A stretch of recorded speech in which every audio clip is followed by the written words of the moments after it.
So, hey you guys, so I'm just going to come on here really quick and I'm going to show you what I like to can and what I don't like to can. I really like to can everything. So this is part of a collaboration with Leanne at the Mennonite Farmhouse. Her and I were talking and I really wanted to do this collaboration and I will tell you why in just a second. So we are going to zoom in on this. So this collaboration is really, really special to me. And when Leanne brought up the subject of doing this, I had told her that I was in a collaboration 4 years ago with an amazing group of women that I'm still in contact with, and I've done a few collaborations with now, now that I'm a bigger channel. But I did this collaboration 4 years ago with Heather at the Needy Homesteader and Linda of Linda's Pantry. A few other people too, who are also, most are in this collaboration as well, and couldn't be more thrilled. I was a brand new channel back then, and Heather at the Needy Homesteader and Linda had both invited me to do this and to be a part of it because they opened it up to everybody. So, and I was just thrilled to be a part of a collaboration with bigger channels because I was brand new. So when Leanne and I were talking, I had told her that I was thinking of doing this as well because it's been 4 years since anyone has done this, although I've done smaller ones, and I'm going to be doing a huge one of what I will and will not can again soon. This is really cool because there's 18 channels, or 17 channels, I guess, altogether. And you are going to learn a little bit from all of us about what we like to can, what we don't like to can. We are all doing a USDA approved method of canning, so you guys are learning correctly from all 17 of us, which is so important. So I'm gonna show you guys a little bit more than 5 things of what I like to can, because there isn't a whole lot of things that I don't like to can. So let's start out with the beef, or the stalks. So this is my veggie stock, my beef stock, and my turkey stock. I also have some onion mushroom stock. I mean, there's a whole lot of stocks that I do. This is one of my favorite things that I really, really enjoy doing. And it's most beneficial, I believe, because you can use stocks in anything. Stocks can take the place of water when you're making mashed potatoes, when you're making rice, when you are doing vegetables. Say you want to do some carrots. I didn't bring a whole lot of vegetables out here. Say you want to do vegetables in a veggie stock. You can certainly do that. So your stocks will take the place of water. And they're good to have instead of stockpiling on water, which, yes, you need to stockpile on water anyway. Veggie stocks and beef stocks and any meat stocks are the way to go too, because it adds flavor and vitamins, and it's so beneficial to have because they're useful in multiple ways. So you cannot go wrong with these. And these are just 3, like I said, of the ones that I have. One of the other things that I really like to do are mushrooms. And you guys have seen me do regular mushrooms as well as marinated mushrooms. I don't think I have. Oh, yes, I do. Okay. So my marinated mushrooms and my regular mushrooms.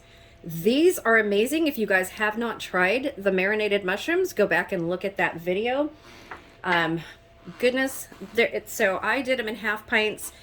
I probably should have done them in quarts because I can eat a half pint by myself, and so can everybody else that I gave a can to so far. So these are my regular mushrooms, and I will tell you guys, if you use canned mushrooms from the store, this is the way to go because these are so much better. I can't even emphasize that. The ones in the store, if you buy them, in the ready-made cans, are kind of not mushy, but rubbery, I guess. So home canned mushrooms do not come out like that, and they are absolutely delicious. So these were done in water. This is another thing that you can do in a broth if you'd like to. They would be just as good in a broth.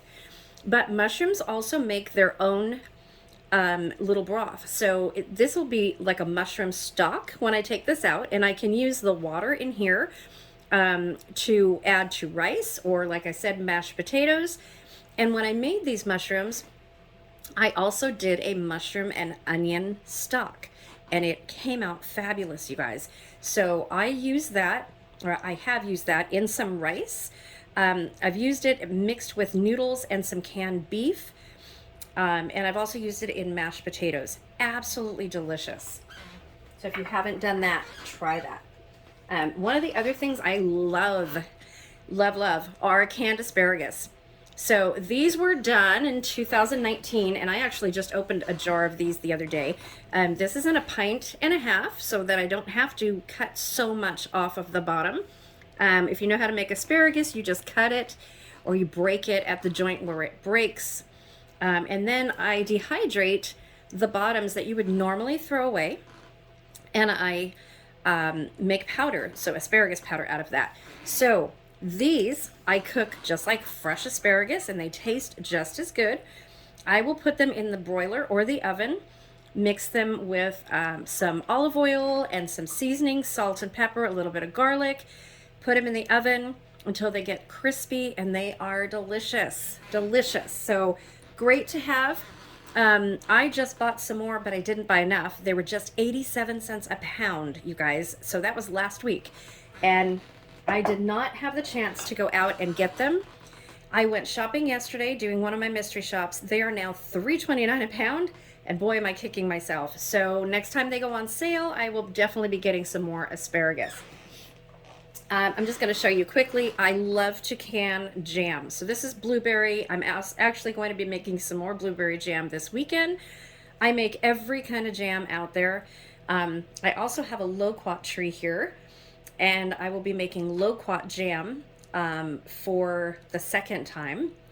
If you're familiar with loquats at all, they are these tiny, tiny little things, and it takes quite a while to get the skin off and process them, but they are so worth it. Really, really good.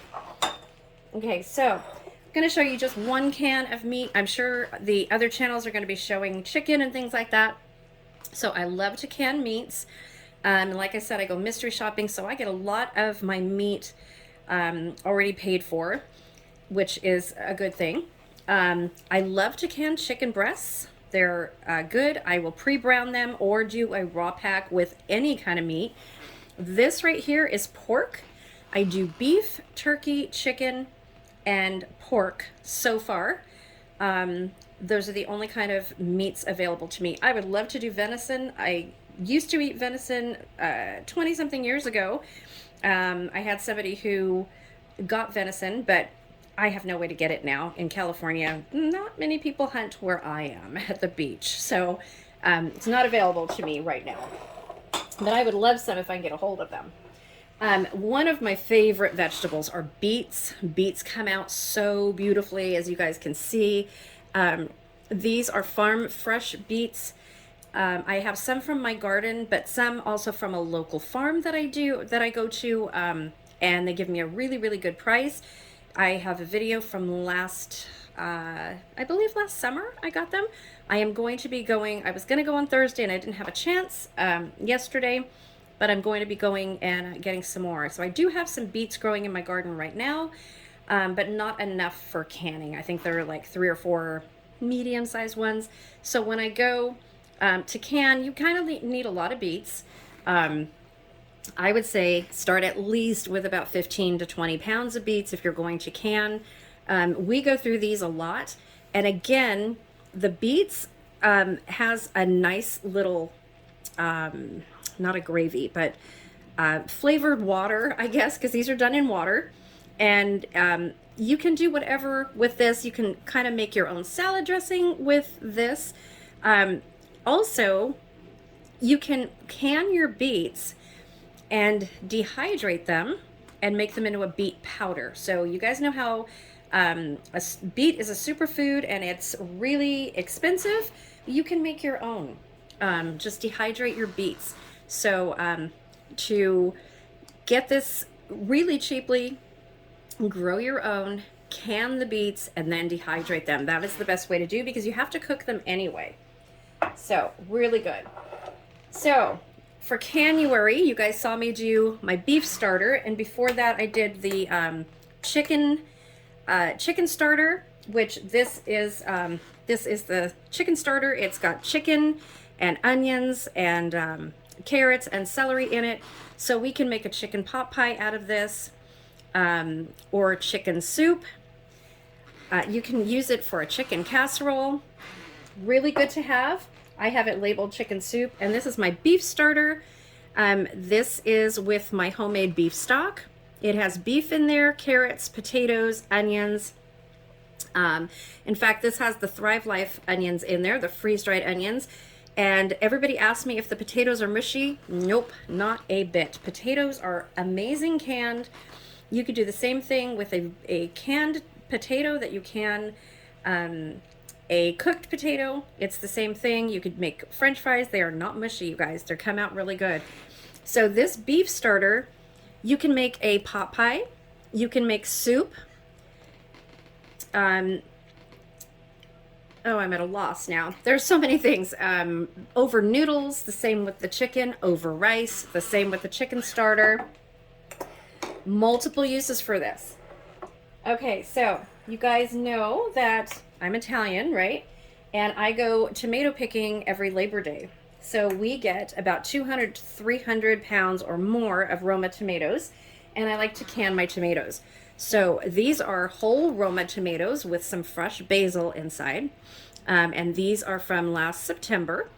And I'll tell you, if you've never canned tomatoes, when you open a jar of tomatoes, you are opening garden fresh tomatoes. They smell absolutely amazing. They are just amazing. So if you've never done that, highly recommend to do that. There are multiple ways to can tomatoes. You can do them whole, you can do strained tomatoes, or you can make a tomato sauce, which I do usually later on. And this is my marinara sauce, my Sicilian marinara sauce, which I have a recipe and a tutorial on all of these jars. But this we go through so quickly. So I will use my canned tomatoes or the Cento San Marzano whole organic tomatoes to make my sauce. If I need sauce, if I want some fresh sauce one night. But this I make 2 huge 18-quart pots with, and then I can it all up. Super, super easy to do. Okay, so what do I not care for? 2 of the things that I really don't care for, and I definitely won't do this first one again, are baby carrots. So baby carrots, to me, they completely lose their flavor. I don't like them. I would rather cut up some whole carrots into smaller pieces and do them. So I'm not sure. I've got a few cans. I probably have a dozen of these. I'm not sure what I'm going to do. I have served these as a vegetable side dish, and neither my husband or I really like these, so not sure what I'm going to do with these yet. Definitely not going to throw them away. They're perfectly good. We just don't care for the texture of them. Not sure if because they're baby carrots they have a different texture, but we just don't care for it. So the other thing that I probably will do again just to have it on hand, this is celery. Now I really didn't care for this much. I know a lot of the other channels on here that are on this collaboration do this as well. To me, this is good in soups, but it disappears in soups and stews, I'll tell you. It just, cooks down. Unless you're adding it at the very, very last minute, it just cooks down. The flavor is okay, but the texture is not real good. So don't expect to can celery and make like a chicken salad or a tuna salad with celery, because that's not going to happen. You would have to use this in a soup or a stew, something like that. And don't cook it for too long. So if you're doing it in a recipe, add it with just enough time to make it heated through, and that's it. So that's all that I have for you guys today. Like I said, I'm going to be doing a bigger video on, or a longer video on most everything that I can, because there are hundreds of things that I like to can. But for this collaboration, this is all I'm going to show you, and it's supposed to be 5 things that I like and 5 things that I don't. But I really don't have a whole lot of things that I don't like to can. So, in that respect, I hope you guys enjoyed this. Please go and look at everybody else's channels. We are doing another collaboration on the 25th of this month on things that we like to dehydrate and things that we don't like to dehydrate. And so far we have 7 channels involved, and I'm hoping to get more channels involved. If you guys can, excuse me, if you guys can food, please let me or Leanne know. So if you would like to be included in this and add to our collaboration, and we can put you on our playlist, please let one of us know, and make a video, and then contact me at thecanningnana@gmail.com, and I will add you to my playlist. I will contact Leanne at the Mennonite Farmhouse, and I'm sure she will do the same. And let's get more people involved. The only stipulation is please make sure that it is a USDA approved canning recipe. All of these are. No rebel canning involved in this. I know there's a lot of rebel canning out there. I'm not saying, you can't do it. Your kitchen, your rules.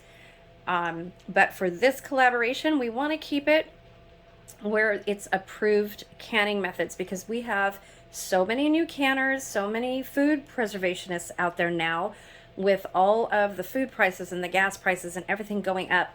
It is so essential right now to preserve your own food, to grow your own food wherever you can, even if it's on your patio in pots. So we're going to be getting into that pretty soon here on my channel, but it is so beneficial to can your food. I will tell you, in hard times or lazy nights, however it is, I preserve mostly for earthquakes. Now it's been turning into, I am so happy that I have canned for so long and preserved the food that we have, because it's so expensive right now. The meats that I have canned are at last year's prices or 2 years ago prices, which have doubled and tripled now. So I am very, very grateful and feel very blessed that I have this. But if you are just starting, don't be intimidated. Just prepare what you can, gather what you can, and preserve what you can. It's very, very important now. When I go into the store for jars or shopping, sometimes I get a lot of vegetables and people ask me what I'm doing with all that, and I start a canning conversation, and then they come to my channel and they're learning, and we have so many people that are just getting into canning right now. It's amazing. And when I first started this, when I first started canning, really canning for my family about 20 years ago, I've been canning for about 35 years. People used to make fun of me and say, what are you doing that for? Why? Just go to the grocery store. Well, look at today, and look at 2 years ago, what happened. And we couldn't easily get to the grocery store. And if we could, things were out of stock. And that's what we're seeing again here. So it is very, very beneficial if you can start this. I would start it slowly at first. Do what you can. Just get a few extra things every time you go to the grocery store that are not expensive. A bag of beans, and then can up those beans. And that will, 1 bag of beans will make you 6 to 8 meals. So, and rice and things like that. No, you don't want to can rice, of course, but you do want to store it. So I hope that this inspired you guys a little bit, and that all of the other channels are inspiring you to get started if you haven't. And if you are canning, maybe you got some ideas on something new to can, or if you were on the fence about canning something, maybe one of us showed you something that we really didn't care for too much that we wouldn't do again. So thank you guys for watching. I am going to put the word of the day is food preservation. So if you guys know anything about my channel, if you're new here, what I do is I like to give away a lot of stuff in monthly giveaways, random giveaways, subscriber appreciation giveaways. I just like to give back to my community. So what you need to do is you need to be subscribed in order to be eligible. You need to like the video and then comment the word of the day in the comment section below, and you're going to get a little key emoji from me. And once you get that key, you know that you're entered. So I hope to see you guys soon. We're going to be having a giveaway, I believe, tomorrow. And I will let you guys know exactly the time. There'll be a premiere. So keep watch, make sure you subscribed, and make sure that you listen for that word of the day. And all of my videos go back to the month of February and now, and comment the word of the day on those videos, because that is what I will be giving away on tomorrow's video. Thanks for watching, you guys. Go and watch the playlist from all of the channels involved here. They will be in my description box here. And stay tuned for March 25th when we do the what I will dehydrate and what I won't dehydrate again collaboration. Thanks for watching. Have a great day, you guys. Stay safe.